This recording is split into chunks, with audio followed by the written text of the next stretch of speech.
ரிஷபராசிக்கு இந்த 2026ஆம் ஆண்டில் பொருளாதார ரீதியாக, பணம் ரீதியாக, வண்டி வாகனம் ரீதியாக, சொத்து சேர்க்கை இதெல்லாமே எப்படி இருக்க போகுது? ரிஷபராசி நேயர்கள், அழகும் தன்னம்பிக்கையும் கௌரவம் கொண்ட ரிஷபராசி நேயர்கள் 2026ஆம் ஆண்டு தன்னுடைய பொருளாதாரம், சொத்து சுகங்கள், எங்களுடைய வாழ்க்கை முறை எப்படி இருக்கும் அப்படிங்கக்கூடிய ஒரு கேள்வி.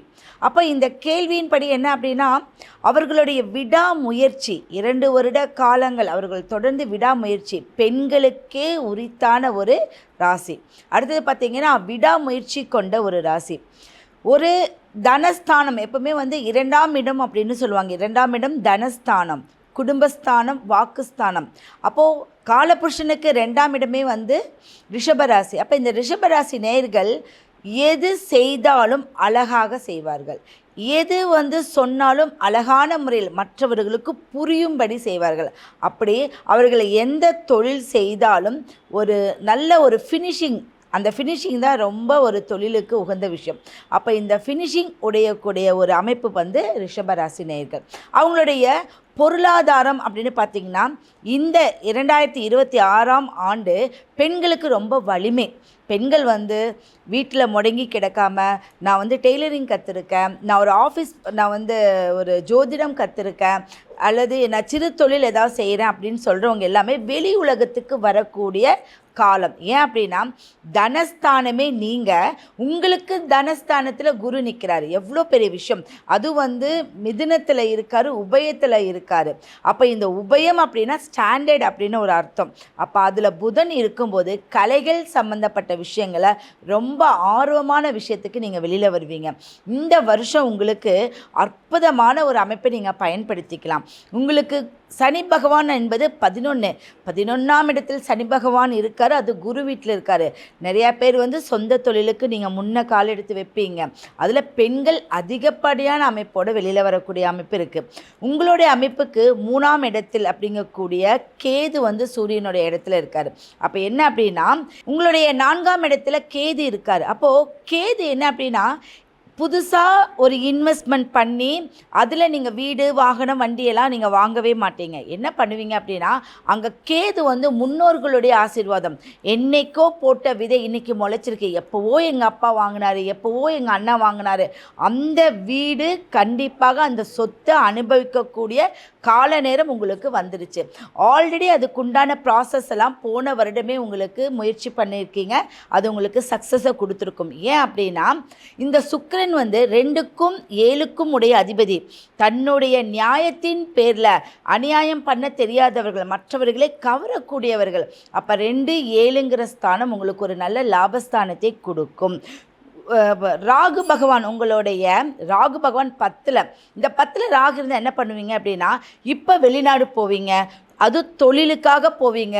ஒரு கஸ்டமர் உங்களை நீங்கள் வாங்க, நீங்கள் வந்தால் தான் எங்களுக்கு எல்லாம் நல்லா இருக்கும் அப்படின்னு சொல்லுவாங்க. இல்லை நீங்கள் வெளி உலகத்துக்கு வாங்க, நான் ஹெல்ப் பண்ணுறேன் அப்படின்னு சொல்லுவாங்க. இப்படி யாராவருடைய சப்போர்ட்டில் இப்போ வரக்கூடிய ஒரு கால நேரத்தை உங்களுக்கு உண்டு பண்ணுது. பணப்புழக்கம் கண்டிப்பாக 3 வருடமாக மீட்கவே முடியாமல் ஜுவல்ஸ்லாம் உங்களுக்கு இருக்கும்.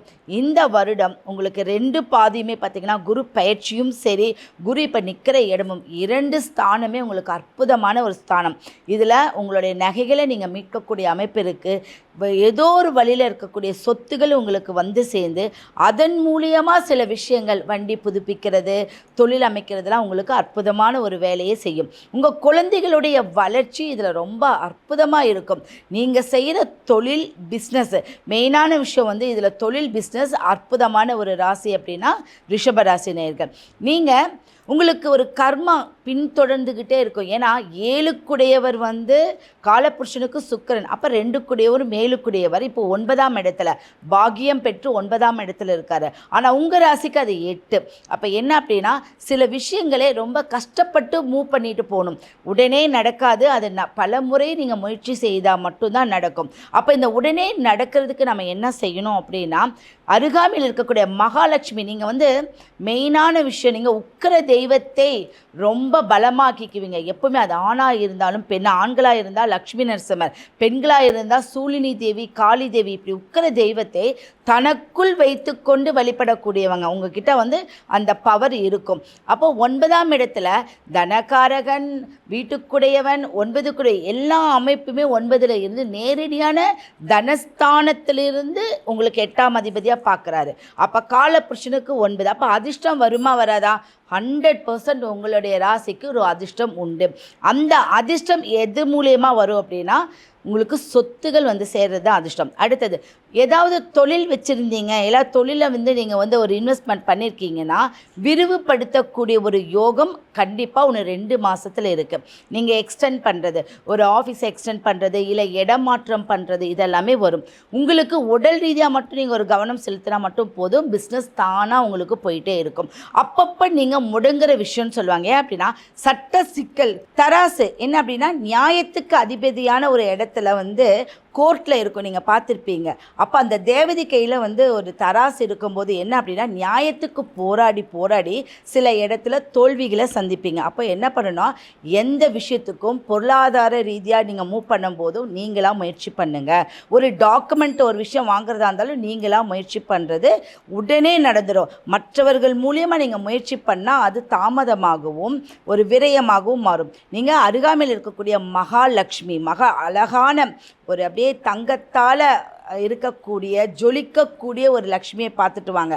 அவங்களுக்கு குங்கும அர்ச்சனை பண்ணி அந்த குங்குமத்தை நீங்கள் எடுத்துகிட்டு வந்து நீங்கள் நெத்தியில் இடும்போது கண்டிப்பாக மாங்கல்ய பலம் அதிகமாகும், பொருளாதார வளர்ச்சி அதிகமாகும், கர்ம வினைகள் தீர்ந்து உங்களுடைய வாழ்க்கையில் வெற்றியும் வளர்ச்சியும் உண்டு பண்ணும். 2026ஆம் ஆண்டு ரிஷபராசிக்காரர்களுக்கு வண்டி யோகம் அப்படின்னு எடுத்துட்டிங்கன்னா உங்ககிட்ட ஒரு பழைய வண்டி இருக்கும், அது நல்லா தான் ஓடிட்டுருக்கும். திடீர்னு ஆசை வரும், நம்ம இன்னும் கொஞ்சம் பெரிய லெவலில் ஒரு வண்டி எடுக்கலாமான்னு. அது பார்த்திங்கன்னா ஜூன் அப்புறம்தான் உங்களுக்கு அந்த அதிர்ஷ்டம் உண்டு பண்ணி கொடுக்கும். கட்டாயம் அந்த அதிர்ஷ்டம் வரும்.